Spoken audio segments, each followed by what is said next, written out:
여러분 안녕하십니까? 7월 1일 수요일 뉴스데이입니다. 처음으로 대전의 한 초등학교에서 코로나19 교내 감염이 발생했습니다. 먼저 확진됐던 5학년 학생이 친구들에게 옮긴 걸로 보이는데요. 밤사이 2명이 확진됐습니다. 먼저 확진된 친구와 같은 반이거나 같은 학원에 다녔습니다. 정확히 등교 개학 시작하면서 우려했던 바로 그 상황입니다. 이승섭 기자의 보도입니다. 초등학교 5학년 학생이 코로나19 확진 판정을 받아 등교 수업이 중단된 대전의 한 초등학교. 밤사이 이 학교 5학년 학생 가운데 2명이 코로나19 추가 확진 판정을 받았습니다. 추가 환자 가운데 1명은 기존 확진 환자와 같은 반이고 다른 1명은 기존 확진 환자의 집에 놀러 가는 등 접촉이 많았던 것으로 확인됐습니다. 전국에서 처음으로 학생들끼리 전파되는 교내 감염이 발생한 겁니다. 또 확진 환자와 관련해 학교와 학원에서도 접촉자가 무더기로 발생해 추가 확진 우려가 높습니다. 학원을 다녔던 학생들에 대한 검사 더 넓게 잡아서 159명까지 검사를 할 계획이고요. 대전시는 해당 초등학교 5학년 학생 전체인 170여 명에 대한 추가 검사에 들어갈 방침입니다. 코로나19 확진자가 발생한 초등학교와 중학교를 포함해 접촉자가 다니는 학교 등 모두 14곳은 등교 수업을 중단했습니다. 대전시는 또 대전 동구 일대의 학원과 교습소, 체육관 등 107곳을 대상으로 오는 일요일까지 집합 금지 명령을 내렸습니다.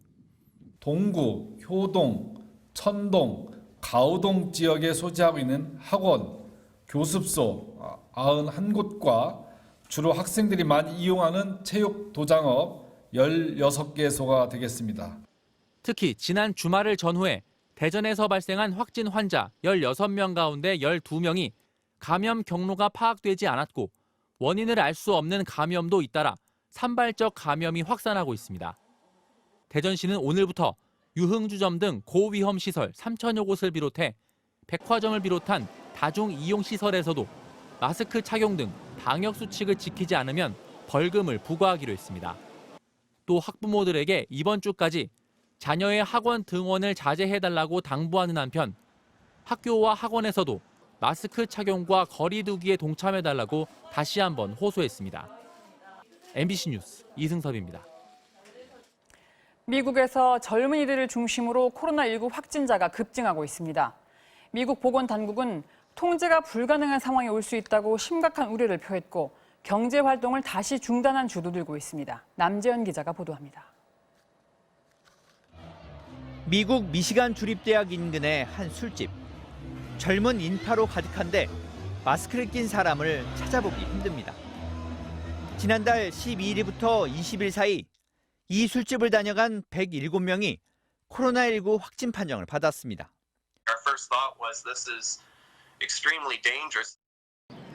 미국에선 나흘 연속 하루 4만 명이 넘는 확진자가 나오고 있는데 젊은 층의 심각한 불감증이 원인으로 지목되고 있습니다. Russ, the last 10 days, half the cases are in their early 30s or below. 결국 경제활동 재개를 중단한 주가 16개까지 늘었고 술집이나 해변을 다시 폐쇄하는 분위기도 확산되고 있습니다. 미 질병당국은 2달 전 첫 확산 때보다 상황이 더 안 좋다고 보고 있는데 한국과 싱가포르 등에선 추적이나 격리 같은 통제가 가능하지만 미국은 그렇지 못하다고 털어놨습니다. 급기야 확진자 수가 이전에 가장 많았을 때보다 2배 넘게 나올 수 있다는 경고까지 나왔습니다. We are now having 40,000+ new cases a day. I would not be surprised if we go up to 100,000 a day if this does not turn around. 급속한 확산세에 공화당 의원들도 이제는 마스크를 쓰자는 분위기지만 트럼프 대통령은 마스크 착용은 개인의 선택이라는 입장을 또다시 밝혔습니다. MBC 뉴스 남재현입니다. 홍콩에서 중국에 반하는 활동을 하면 최고 무기징역에 처하는 홍콩 보안법을 중국이 초고속으로 통과시키더니 통과와 동시에 어젯밤 바로 시행에 들어갔습니다. 미국은 홍콩을 더 이상 특별 대우하지 않겠다고 했고 유럽 국가들도 비난하고 있지만 글쎄요, 중국은 꿈쩍도 하지 않고 있습니다. 이충환 기자입니다. 중국 전인대 상무위원회가 162명 만장일치로 홍콩 보안법을 통과시켰습니다. 법안은 통과 당일인 어젯밤 11시부터 바로 시행에 들어갔습니다. 초안 검토를 시작한 지 한 달 만에 처리를 한 데 이어 초고속으로 발효한 겁니다. 중국의 사법 질서를 홍콩으로 전면 확대해 홍콩 내 반중국 세력을 뿌리 뽑겠다는 것이 핵심입니다. 虽然最近1年经历了一些风波，但国家及时推动国安立法，为香港继续繁荣稳定提供保障。 이에 홍콩 시위의 주요 구호였던 홍콩 독립, 광복 홍콩 같은 주장을 하면 처벌됩니다. 과격 시위는 테러 활동으로 분류됩니다. 더욱이 보안법을 위반할 경우 최고 무기징역으로 처벌할 수 있도록 했습니다. 이미 법 통과를 이틀 앞두고 중국 인민해방군 기관지는 홍콩에 주둔하는 중국군 저격수들이 실탄 훈련을 하는 장면을 공개했습니다. 홍콩을 상대로 확실한 경고의 신호를 보낸 셈입니다. 미국은 홍콩에 대한 특별대우 박탈을 선언하며 중국 제재를 천명했습니다. 백악관 국가안보회의는 베이징은 이제 홍콩을 한 국가 한 체제로 취급하고 있기 때문에 미국도 그렇게 해야 한다고 비판했습니다. 이와 함께 군사 장비를 홍콩에 더 이상 수출하지 않고 국방이나 상업에 함께 쓰일 수 있는 기술에 대해 중국과 같은 제한을 가하겠다고 밝혔습니다.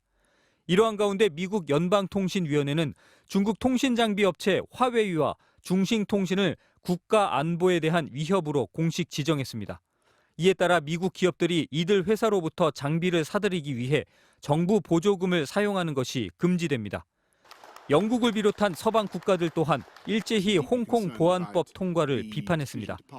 유럽 국가들과 호주, 캐나다 등 27개국은 홍콩 보안법이 한 국가 두 체제 원칙을 훼손하고 인권에 분명한 영향을 미친다며 법 시행 재고를 촉구했습니다.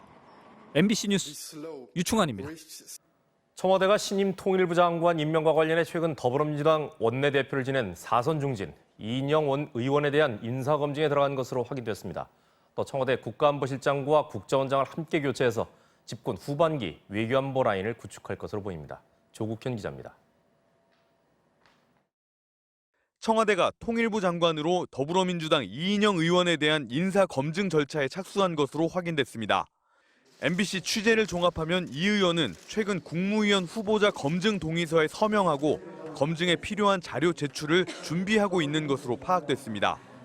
청와대는 경색된 남북관계의 돌파구를 마련하고 위축된 통일부의 위상을 강화하기 위해 정치인 출신의 통일부 장관이 필요하다고 판단한 것으로 보입니다. 주어진 권한에 비해 짊어져야 하는 짐은 너무나 무거웠습니다. 통일부의 위상과 역할을 생각하는 계기가 되기를 바랍니다. 청와대는 다만 일각에서 거론되는 통일부 장관의 부총리 격상은 검토하지 않고 있는 것으로 전해졌습니다. 아울러 청와대는 신임 국가안보실장에 서훈 국정원장을 기용하는 방안을 유력하게 검토 중인 것으로 알려졌습니다. 대통령의 신임이 두텁고 북한과의 대화 경험이 풍부한 인물을 국가안보실장에 기용해 판을 새롭게 짜면 정치인 출신 통일부 장관이 정치력으로 돌파한다는 구상으로 해석됩니다. 인선 시점은 국정원장 인선 속도에 따라 최종 결정될 전망입니다. MBC 뉴스 조국현입니다. 골관절염 치료제로 개발된 인보사 성분 조작의 최종 책임자로 지목된 이웅열 전 코오롱 회장에 대한 구속영장이 기각됐습니다. 이런 가운데 문제 인보사를 맞은 50대 남성이 지난 3월 급성 백혈병으로 사망했다는 소식이 뒤늦게 알려져서 논란이 커지고 있습니다. 이지수 기자입니다. 이웅열 전 코오롱 회장에 대한 구속영장이 오늘 새벽 기각됐습니다. 이 전 회장은 골관절염 유전자 치료제 인보사 케이주 의혹의 최종 책임자로 검찰 수사를 받아왔습니다. 인보사 믿고 구입하신 소비자한테 하실 말씀 없으세요? 죄송합니다. 검찰은 코오롱 측이 인보사의 주성분을 거짓으로 표시해 식품의약품안전처 허가를 따내고 개발사의 코스닥 상장까지 추진한 것으로 보고 있습니다. 종양 유발 가능성이 있어 사용이 금지된 성분이 인보사에 포함된 사실을 이 전 회장도 알고 있었다는 겁니다. 하지만 법원은 이 전 회장과 다른 임직원들이 인보사 이핵세포의 정확한 성격을 인지하게 된 경위 및 시점 등에 관해 소명이 충분하지 않다며 영장 기각 사유에 대해 설명했습니다. 이런 가운데 인보사 K주 피해자인 50대 남성 한 명이 지난 3월 숨진 것으로 뒤늦게 전해졌습니다. 이 남성은 지난 2018년 양쪽 무릎에 인보사 K주를 맞은 뒤 지난 1월 급성 백혈병을 진단받고 2달 만에 숨졌습니다. 어머니는 지병이 없던 아들이 주사를 맞은 뒤 백혈병에 걸렸다며 억울함을 호소하고 나섰습니다. 이걸 주사를 지가 알았으면 안 맞는데 내가 왜 맞았나 모르겠다 후회를 많이 했거든요. 막 북받쳐요. 막 이제 우리 아들 51살인데 나 너무 힘들어요 지금. 변호인 측은 코오롱 측이 피해자들에게 약속한 추적 조사조차도 지지부진하다며 관심을 호소했습니다.